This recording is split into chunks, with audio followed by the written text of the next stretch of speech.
हमारा next chapter है geography का which is globe, that is latitude and longitudes. तो हमने इससे पहले वाले चैप्टर में पढ़ा कि जो हमारी अर्थ है, हमारा जो प्लैनेट अर्थ है वो स्फेरिकल नहीं है, वो जियोइड शेप का है। यानी कि उसके जो एंड्स हैं वो स्लाइटली क्या हैं, बल्ज आउट हैं। उसके मतलब फ्लैटेंड है नॉर्थ और साउथ पोल्स जो हैं वो। तो अब हमें ये देखना है कि can you imagine how it looks, क्या आप इमेजिन कर सकते हो कैसा लिखता है। तो हमें ये देना है कि have look globe carefully in classroom to get an idea. Globe is a true model of miniature form of earth. तो ग्लोब जो है वो एक मिनिएचर फॉर्म है अर्थ की, मतलब जो अर्थ की को शो करने की मिनिएचर फॉर्म है।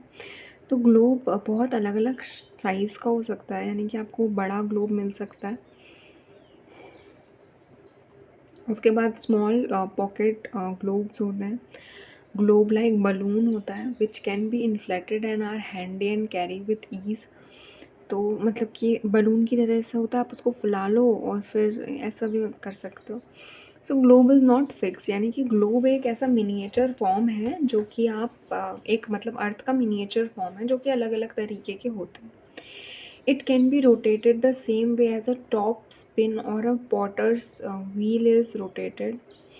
तो जो पॉटर्स मतलब जो कुम्हार होता है ना, जब वो घड़ा बनाता है तो उसका व्हील जो रोटेट करते हैं हम वो, या फिर जब हम इसको स्पिन करते हैं, स्पिन मतलब घुमाते हैं लट्टू जैसे घुमाते हैं ऊपर से, हम उसको एक रोटेट कर सकते हैं।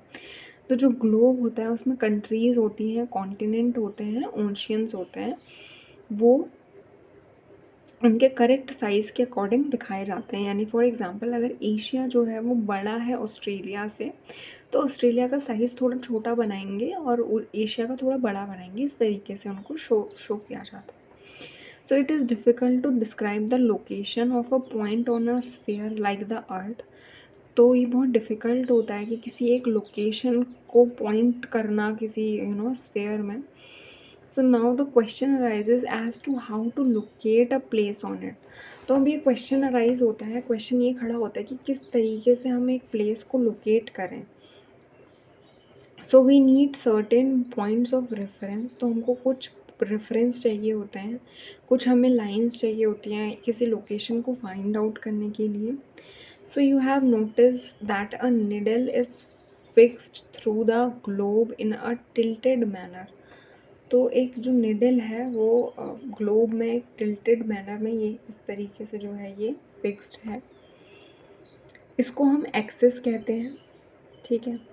सो ये जो पॉइंट होता है जहाँ से दो निडल जो है पास हो रही है उसको नॉर्थ और साउथ पोल कहते हैं।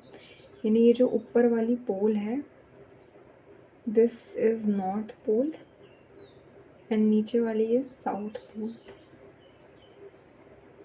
उसके बाद जो ग्लोब है ये जब हम मूव करते हैं तो ये कहाँ मूव हो रहा होता है, उस निडल के अराउंड वेस्ट से ईस्ट में, जहाँ पे हमारी अर्थ मूव करती है। लेकिन हमें ये चीज़ ध्यान रखनी है कि जो मेजर डिफरेंस है वो ये है कि जो अर्थ है, अर्थ में ऐसी कोई निडल नहीं है, ये अपनी एक्सिस में और अपनी एक्सिस के अराउंड खुद ही घूमती रहती है इमेजिनरी लाइन में। अब हमें एक कुछ दिया हुआ है कि एक राउंड पोटैटो या बॉल लेनी है, उसको उसमें छेद मारना है, उसको उसमें सुई घुसानी है। तो जो सुई है उसको रिमेंबर करो कि वो एक्सिस है उस ग्लोब की, और जो ये पोटैटो आप मूव करोगे या बॉल मूव करोगे ये क्या है, अपनी एक्सिस के अराउंड मूव हो रहा है। तो उसके बाद अनदर इमेजिनरी लाइनिंग, इसके अलावा दूसरी एक इमेजिनरी लाइनिंग जो है अर्थ को दी हुई है या ग्लोब को दी हुई है, जो कि ग्लोब को दो पार्ट्स में डिवाइड कर रही है, दैट इज़ नॉर्दर्न हेमिस्फेयर और साउदर्न हेमिस्फेयर। तो उसको हम इक्वेटर कहते हैं, और जो इंडिया है वो नॉर्दर्न हेमिस्फेयर में सिचुएटेड है। उसके बाद they are both equal halves of, मतलब वो इक्वल हाफ होंगे, जैसे इक्वेटर है उसके ऊपर क्या होगा, नॉर्थर्न हेमिस्फेयर और नीचे साउदर्न हेमिस्फेयर, ठीक है। उसके बाद therefore the equator is an imaginary circle and is very important reference point two locate places on the earth. तो हम इक्वेटर के अराउंड क्या है लोकेट करते हैं प्लेसेस को, कि इतना डिग्री जो है ये वाला प्लेस सिचुएटेड है, इतना डिग्री साउथ ये वाला प्लेस सिचुएटेड है। तो उसके अलावा ये जो भी सर्कल्स हैं ये पैरेलल होते हैं इक्वेटर के। जो इक्वेटर है इस होल तक क्या होते हैं, पैरेलल होते हैं। तो इनको हम लैटिट्यूड्स कहते हैं, और जो लैटिट्यूड्स हैं ये डिग्री में मेज़र होता है। इसके अलावा जो इक्वेटर है इसको हम रिप्रेजेंट करते हैं 0 डिग्री से। तो जैसे जैसे इधर को डिग्री बढ़ती जाती है हम 1 डिग्री 2 डिग्री इस तरीके से देते रहते हैं। इसके अलावा जो डिस्टेंस है इक्वेटर की, उसकी पोल्स में 1/4 है, यानी 1/4 है उस राउंड सर्कल का अर्थ का। तो ये 360 डिग्री मेजर किया जाता है, वो जो कि 90 डिग्री है। सो जो नॉर्दर्न लैटिट्यूड है वो नॉर्थ पोल को 90 डिग्री पे मार्क करता है, और 90 degree south latitude marks the north pole, south pole sorry. So as such all जो जितने भी parallel north of the equator are called north latitude. जितने भी सर्कल्स पैरेलल हैं नॉर्थ लैटिट्यूड के उनको हम नॉर्थ लैटिट्यूड कहते हैं। सिमिलरली जो साउथ इक्वेटर के पैरेलल हैं उनको हम साउथ लैटिट्यूड कहते हैं।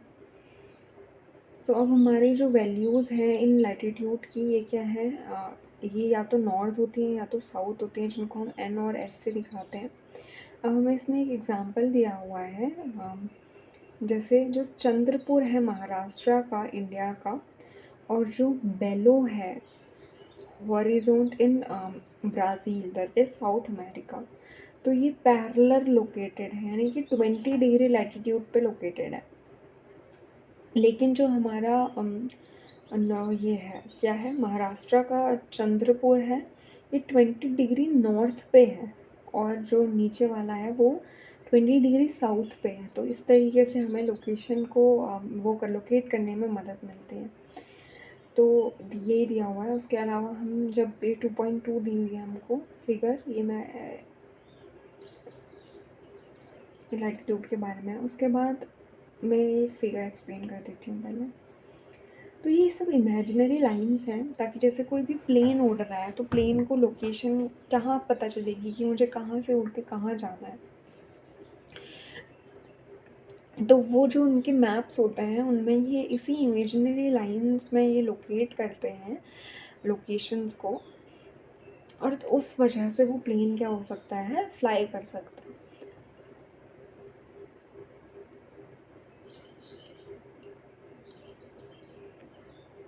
तो अब हमें दिया हुआ है, ये हमें दी हुई है नॉर्थ पोल, और नीचे वाली हमें दी हुई है साउथ पोल। तो अब ये जो नॉर्थ पोल है ये सबसे पहले तो ये क्या है, इक्वेटर है जो कि 0 डिग्री पे है। ये इक्वेटर है, और ये क्या है, टॉरिड जोन, यानी इधर इक्वेटर के यहाँ, और ये जो ग्रीन वाली जोन है ये टॉरिड जोन है। उसके बाद जब हम नॉर्थ हेमिस्फेयर की बात करते हैं तो नॉर्थ हेमिस्फेयर में आता है ट्रॉपिक ऑफ कैंसर। ठीक है, ये है ट्रॉपिक ऑफ कैंसर। बट जब हम साउथ हेमिस्फेयर की बात कर रहे हैं तो साउथ हेमिस्फेयर में आता है ट्रॉपिक ऑफ कैप्रिकॉर्न, और ये क्या है, साउदर्न टेम्परेट जोन है। ये इसको हम ये वाली तो टॉरेंट जोन हो गई, फिर ये क्या है, टेम्परेट जोन है। उसके बाद ये अंटार्कटिक सर्कल है जिसको हम फ्रिजिड जोन, मतलब अंटार्कटिक सर्कल है। और ऊपर क्या है, ऊपर है आर्कटिक सर्कल, और आर्कटिक सर्कल के बाद यहाँ पे क्या है, फ्रिजिड जोन। तो ये जोन्स हैं। टेम्परेट जोन कहाँ कौन कौन सी हो गई, ये वाली जो है ये टेम्परेट जोन है, और फ्रिजिड जोन क्या है, ये जो है ये फ्रिजिड जोन है। Then moving towards the next which is important parallels of latitudes. तो इम्पॉर्टेंट पैरेलल्स जो होते हैं लैटिट्यूड्स के वो क्या होते हैं, तो बिसाइड्स द इक्वेटर जो कि 0 डिग्री पे है, जो नॉर्थ पोल है वो 90 डिग्री पे, और साउथ पोल भी 90 डिग्री पे है। तो हमें 4 इम्पॉर्टेंट पैरेलल लैटिट्यूड दिए हुए हैं। तो ये सारी चीज़ हमने डिस्कस कर ली कि tropic of Cancer 23 degree north है, वैसे ही ट्रॉपिक ऑफ कैप्रिकॉर्न साउथ की डायरेक्शन में 23 डिग्री है। उसके बाद आर्कटिक सर्कल 66 डिग्री नॉर्थ है, और जो अंटार्कटिक सर्कल है वो 66 डिग्री साउथ है। तो आर्कटिक सर्कल क्या है, 66.5 नॉर्थ है, और अंटार्कटिक क्या है, 66.5 साउथ है। तो ये है important parallels of latitude. Then we have the next, which is heat zones of the earth. तो हीट जोन्स कौन कौन सी हैं अर्थ की, अब हम वो डिस्कस करते हैं। So the midday sun is exactly overheaded at least once a year on all latitudes in between the Tropic of Cancer and Tropic of Cancer. This area therefore receives the maximum heat and is called torrid zone. तो जो हमारा tropic of cancer है और tropic of Capricorn है, इनके बीच का ये जो टॉरिड जोन है, यहाँ पे जो सन है वो परपेंडिकुलर पड़ता है। तो इस वजह से इस रीज़न में क्या होता है, मतलब थोड़ी ज़्यादा गर्मी होती है और इसीलिए ये रीज़न सबसे ज़्यादा मैक्सिमम हीट जो है वो रिसीव करता है। तो हमें इसमें एक एग्जांपल भी दिया हुआ है टॉर्च का। जैसे अगर स्ट्रेट टॉर्च पड़ रही है तो जो सरफेस है वो ब्राइट है और स्मॉल एरिया जो है वो कवर हो रहा है। लेकिन जब अगर हम बात करें तिरछी टॉर्च पड़ने की, तो जो लाइट है वो क्या है, थोड़ी कम ब्राइट है, लेकिन जो एरिया कवर हो रहा है वो ज़्यादा कवर हो रहा है। तो अब हम जब मिड डे सन की बात करते हैं, the midday sun never shines overhead on any latitude beyond the tropic of Cancer and the tropic of Capricorn. यानी कि ट्रॉपिक ऑफ कैंसर और ट्रॉपिक ऑफ कैप्रिकॉन के बाद की जो लेयर होती है वहाँ पे सन कभी भी परपेंडिकुलर अपनी रेज नहीं डालता है। The angle of sun rays goes on decreasing towards the pole. यानी कि जैसे जैसे वो पोल्स की ओर बढ़ता है, यानी जैसे कि ये सन है, सपोज दैट दिस इज सन, ये अपनी रेज डाल रहा है, ये अपनी रेज डाल रहा है, ठीक है। तो ये अपनी रेज इसमें क्या है, परपेंडिकुलर डाल रहा है, लेकिन यहाँ को इसकी रेज क्या है, इस तरीके से पड़ रही है। और जैसे जैसे पोल्स की तरफ जा रहा है, इसकी रेज जो है वो और ज़्यादा मतलब और ज़्यादा वो हो रही हैं, तिरछी हो रही हैं, और ज़्यादा उनका एंगल जो है वो डिक्रीज़ हो रहा है। So as such, the area beyond the Tropic of Cancer and Arctic Circle in the North Hemisphere and the Tropic of Capricorn and Antarctic Circle is in the Southern Hemisphere had moderate temperature. इसीलिए ये जो Arctic circle और Antarctic circle हैं, ये जो होते हैं ये बहुत ज़्यादा ठंडे होते हैं और इनको हम टेम्परेट जोन कहते हैं। तो साउथ पोल नीचे की साइड अंटार्कटिक है और ऊपर की साइड आर्कटिक है। So areas lying between the Arctic Circle and the north Pole in the northern hemisphere and Antarctic Circle the South Pole in southern hemisphere are very cold. ये बहुत ज़्यादा cold होते हैं और यहाँ पे क्या होता है, सन जो है, सन रेज ढंग से इनकी पड़ती नहीं है, अच्छे से जाता नहीं है हॉरिजन। तो इसीलिए यहाँ पे जो रेज़ हैं वो स्लैंटी होती हैं, यानी कि तिरछी होती हैं और बहुत कम हीट प्रोवाइड करती हैं। इसीलिए यहाँ पे बहुत ही ज़्यादा ठंडा होता है और ये फ्रिजिड जोन है। तो हमने देख लिया ये है टेम्परेट जोन, यहाँ पे थोड़ी कम लाइट रिसीव होती है, लेकिन फ्रिजिड जोन में बिल्कुल ही कम लाइट जो है वो रिसीव होती है। तो अब उसके बाद हमारा नेक्स्ट है व्हाट आर लॉन्गिट्यूड्स। तो लॉन्गिट्यूड्स क्या होते हैं, ये होते हैं लॉन्गिट्यूड्स, यानी कि ये जो है ऊपर से जो एक ये आ रही है ना एक, दिस इज़ लॉन्गिट्यूड। और लैटिट्यूड क्या होती है, जो इस तरीके से इक्वेटर के परपेंडिकुलर होती हैं। तो जो लॉन्गिट्यूड्स होती हैं वो क्या है, वो प्लेस है।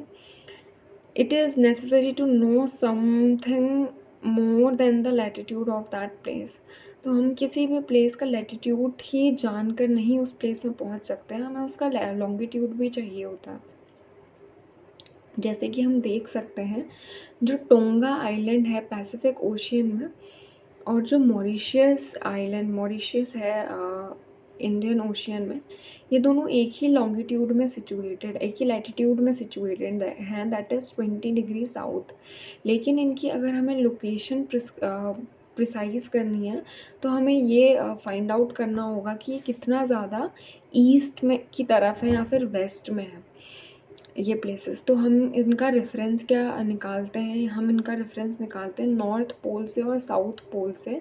और ये जो लाइंस होती हैं इनकी रेफरेंस की, इनको हम कहते हैं मेरिडियंस ऑफ लॉन्गिट्यूड। तो लॉन्गिट्यूड के मेरिडियंस कहते हैं। उसके बाद नेक्स्ट है हमारे पास and the distance between them are measures in degree of longitude.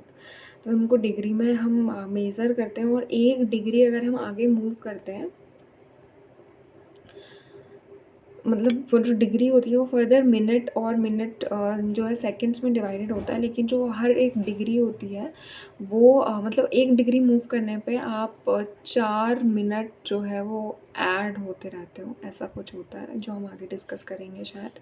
So there are semi circle and the distance between them decreases steadily polewards until it becomes zero at the poles। तो हम देख सकते हैं कि poles की तरफ को ये क्या है, यहाँ से बढ़ रही है, और ऊपर को क्या है, ये नैरो होती जा रही है।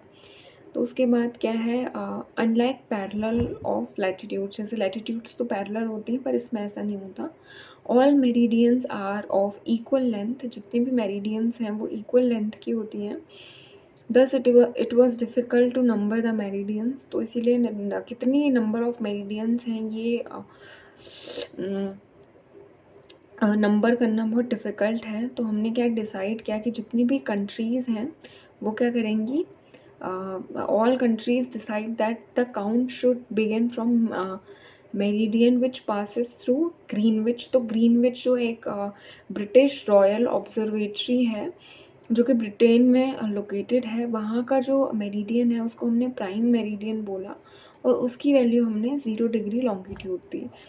और वहाँ से फिर हम क्या करते हैं, काउंट करते हैं 180 डिग्री तक ईस्ट की तरफ को और वेस्ट की तरफ को। तो ये जो प्राइम मेरिडियन होता है और जो 180 डिग्री मेरिडियन है, ये डिवाइड करता है अर्थ को 2 इक्वल हाफ्स में। जो ईस्टर्न हेमिस्फेयर है और वेस्टर्न हेमिस्फेयर है, यानी कि ईस्ट, ये वाला ईस्ट हेमिस्फेयर है, this is east hemisphere and this is west hemisphere. And so therefore the longitude of a place is followed by the letter E। तो लॉन्गिट्यूड को हम ई से क्या करते हैं, फॉलो करते हैं, और डब्ल्यू से करते हैं। So it is however interesting to note that 180 degree east and 180 degree west meridians are on the same line. तो हमें ये देखना है जो 180 ईस्ट और 180 वेस्ट है वो दोनों ओवरलैप कर रहे हैं, यानी कि वो सेम लाइन्स हैं। So now look at the grid of the parallels of latitude and meridians of longitude on the globe। तो जब हम latitude और longitude दोनों को देख रहे हैं तो हम इससे क्या कर सकते हैं, हम easily क्या कर सकते हैं, हम locate कर सकते हैं किसी भी point को एक globe में उसकी latitude और longitude की हेल्प से। तो हमें एग्जाम्पल दिया हुआ है धुबरी का। तो धुबरी असम में सिचुएटेड है जो कि 26 डिग्री नॉर्थ है और 90 डिग्री ईस्ट है, यानी कि उसका जो लैटिट्यूड है वो क्या है, 26 डिग्री नॉर्थ है, और उसका जो लॉन्गिट्यूड है वो क्या है। तो इसमें एक ख़ास ध्यान रखने वाली बात ये है कि जो हमारा लैटिट्यूड है, लैटिट्यूड को की जो डायरेक्शन होती है वो क्या होती है, लैटिट्यूड की डायरेक्शन होती है नॉर्थ एंड साउथ, ठीक है। और लॉन्गिट्यूड की जो डायरेक्शन होती है वो होती है ईस्ट एंड वेस्ट। तो लैटिट्यूड क्या होता है, ये होते हैं लैटिट्यूड, और इनकी डायरेक्शन क्या होती है, नॉर्थ और साउथ। और लॉन्गिट्यूड होते हैं ये, और इनकी डायरेक्शन क्या होती है, ईस्ट और वेस्ट।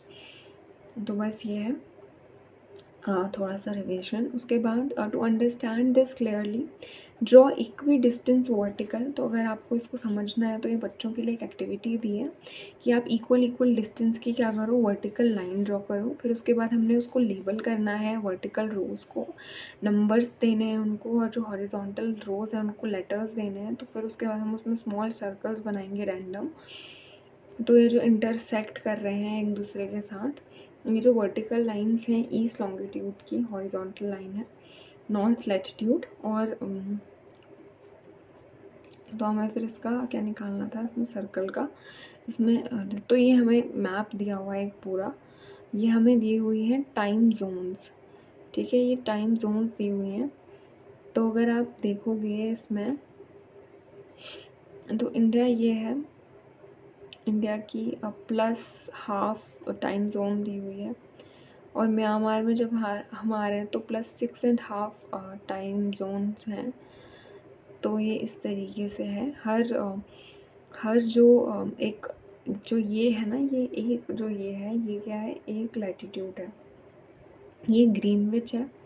ग्रीनविच के इधर को हम क्या कर रहे हैं, 4-4 मिनट ऐड करते जा रहे हैं, और ग्रीनविच के इधर हम क्या कर रहे हैं, 4-4 मिनट माइनस करते जा रहे हैं। उसके बाद अब हमें दिया है longitude and time. So the best mean of measuring time is by the movement of the earth, the moon and the planet. तो हमारा बेस्ट मीन जो टाइम मेजर करने का था वो यही है कि जब अर्थ मूव कर रही है, सन मूव कर रहा है, या प्लैनेट्स मूव कर रहे हैं। The sun regularly rises sets every day, यानी कि जो सूरज है वो हर एक दिन उगता है और हर एक दिन सेट हो जाता है, sunset. And naturally it is the best time keeper through out the world. और ये बेस्ट टाइम कीपर है, यानी कि इससे हमें टाइम का पता चलता है throughout the world. Local time can be reckoned by the shadow cast by the sun. तो हम लोकल टाइम, जैसे लोकल का टाइम हम पुराने ज़माने में क्या करते थे कि हम सूरज में खड़े हो जाते थे और शेडो देखते थे, तो शेडो देख के हम टाइम बता देते थे। Which is the shortest at the Noon and longest at the sunrise and sunset. तो जो हमारी शेडो होती थी वो दोपहर के टाइम में बहुत छोटी होती थी और बहुत लंबी होती थी सनराइज़ और सनसेट के टाइम में। तो ये भी हम लोकली टाइम बताते थे इससे। So when the prime meridian of Greenwich has the sun at the highest point in the sky. तो जो ग्रीनविच है, जब उसमें हाइएस्ट पॉइंट पे होगा सन, all the places along their meridian will have mid day और नून। तो जितने भी और बाकी मेरिडियंस हैं वहाँ पे नून हो रहा होगा। तो जैसे जैसे अर्थ रोटेट होती है वेस्ट से ईस्ट को, तो यहाँ पे एक बहुत इंपॉर्टेंट पॉइंट शायद आपको मिल गया है कि अर्थ कहाँ से रोटेट करती है। तो अर्थ रोटेट करती है वेस्ट से ईस्ट को, ठीक है, EWE।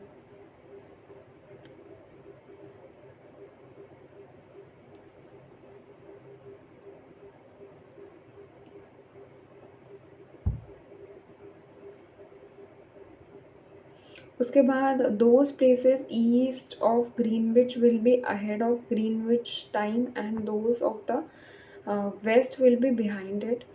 तो वो सारे प्लेस जो कि ग्रीनविच के आगे हैं उनमें मतलब उनमें क्या होगा, ग्रीनविच टाइम जो है वो ऐड होगा, और जो ग्रीनविच के पीछे हैं उनमें क्या होगा, टाइम ग्रीनविच से कम होगा। So the rate of difference can be calculated as follows. तो हम जो डिफरेंस है हम ऐसे कैलकुलेट कर सकते हैं। तो यही होता है कि एक जो डिग्री होता है वो 4 मिनट के बराबर माना जाता है।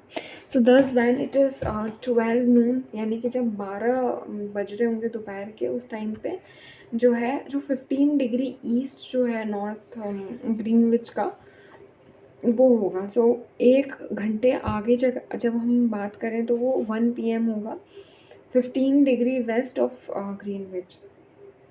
उसके बाद टाइम जो है पीछे उसके ग्रीनविच के पीछे क्या होगा, कम होगा। So at any place a watch can be adjust to read 12 o'clock। तो किसी भी एक प्लेस में जो है हम वॉच को एडजस्ट कर सकते हैं और वहाँ पे 12 बजे हो सकते हैं। When the sun is at the highest point in the sky. तो जब सन हाईएस्ट पॉइंट पे होता है एक स्काई में, तो हम उसको मिड डे कहते हैं और हम बोलते हैं कि हाँ 12 बज गए। So on time shown by such a watch will give the local time for that place. तो वो जो टाइम होगा जो हम एडजस्ट करेंगे वो हमें उस प्लेस का लोकल टाइम जो है वो दिखा रहा है। So you can see that all places on given meridian of longitude have the same local time. तो यानी कि एक लॉन्गिट्यूड यानी कि ये अर्थ है, ये वाला जो है, ये इस लॉन्गिट्यूड में जितने भी एरियाज़ होंगे उन सब में टाइम सेम होगा। So why do we have standard time? तो हमारे पास इंडिया की बात कर रहे हैं, तो इंडिया के पास स्टैंडर्ड टाइम क्यों है, हम ये डिस्कस करेंगे। The local time of place which are different meridian are bounded to differ। तो वो सारे places जहाँ पे different different meridians हैं, वो इस बात पे मतलब बाउंड है, यानी कि बाउंड है, यानी कि उस बात से बंधे हुए हैं। For example, it will be difficult to prepare a time table for trains which crosses several longitude. यानी कि अगर बहुत सारे लॉन्गिट्यूड्स अगर एक ट्रेन क्रॉस कर रही है, तो हम टाइम नहीं बता पाएंगे। जैसे अगर वो आज यहाँ लॉन्गिट्यूड क्रॉस कर रही है, जैसे इसमें एग्जांपल दिया हुआ है कि जो डिफरेंस है 1 घंटा 45 मिनट्स का है लोकल टाइम जो द्वारका का है गुजरात में, और जो डिब्रूगढ़ है असम में, उन दोनों के बीच में जो डिफरेंस है वो इतना है। It is therefore necessary to adopt the local time of some central meridian of the country as the standard time for the country. तो अभी हमें क्या करना होता है कि कुछ लोकल जो टाइम है, एक सेंटर जो है मेरिडियन जो कंट्री का है, उसको हम एक स्टैंडर्ड टाइम मानते हैं, ताकि पूरी कंट्री में जो है प्रॉपर टाइम जो मैनेजमेंट है वो हो सके। सो ये जो हमने जो लॉन्गिट्यूड माना है, जिसको हमने स्टैंडर्ड मेरिडियन माना है, वो है 82 डिग्री ईस्ट, 82 डिग्री 30 रेडियन ये है। यानी कि ये जो है, ये इस एरिया को हमने माना है स्टैंडर्ड टाइम इंडिया का। तो इसको ही हम पूरे अक्रॉस कंट्री हम मानते हैं, और इसी को हम इंडिया का standard time that is IST मानते हैं। तो अब हमें एक एक्टिविटी दी है कि जो कबीर है वो एक छोटे टाउन में रहता है भोपाल के, और उसने अपने फ्रेंड आलोक को बोला कि वो आज सो नहीं पाया। उसने एक डे और नाइट क्रिकेट मैच इंडिया और इंग्लैंड का जो था वो स्टार्ट हुआ 2 PM में लंदन में। इसका मतलब है कि वो जो मैच है वो 7:30 बजे रात को इंडिया में क्या हो जाएगा, शुरू हो जाएगा, और रात में क्या होगा, ख़त्म होगा। So do you know what is the difference between India and England? तो यहाँ पे पूछा है कि कितना घंटे का डिफरेंस है वहाँ पे और यहाँ पे। तो सोल्यूशन दिया हुआ है, जो इंडिया है वो ग्रीनविच के 82 डिग्री 30 रेडियन में जो है सिचुएटेड है। तो यानी कि वो 5 घंटे 30 मिनट्स आगे चलता है ग्रीनविच के टाइम से। तो अगर इंडिया में 7:30 रात के बज रहे हैं, तो वहाँ पे 2 बज रहे होंगे दोपहर के लंदन में। तो ऐसी कुछ कंट्रीज़ जो होती हैं, जो ग्रेट लॉन्गिट्यूड की हैं, जो एक्सटेंड हुई हैं, जैसे कि रशिया है, बहुत बड़ी कंट्री है। तो वो क्या करती है, वो एक से ज़्यादा टाइम जोन्स को एडॉप्ट करती है। उसके अलावा इसमें रशिया में कितनी टाइम जोन्स हैं, 11 स्टैंडर्ड टाइम जोन्स हैं। और जो अर्थ है उसको डिवाइड किया हुआ है हमने 24 टाइम जोन्स में, इसलिए 24 घंटे होते हैं हमारे पास। और एक जो हर एक जोन है वो 15 डिग्री जो है वो लॉन्गिट्यूड का कवर करती है। तो इस तरीके से ये हमारा चैप्टर पूरा कंप्लीट हो गया है।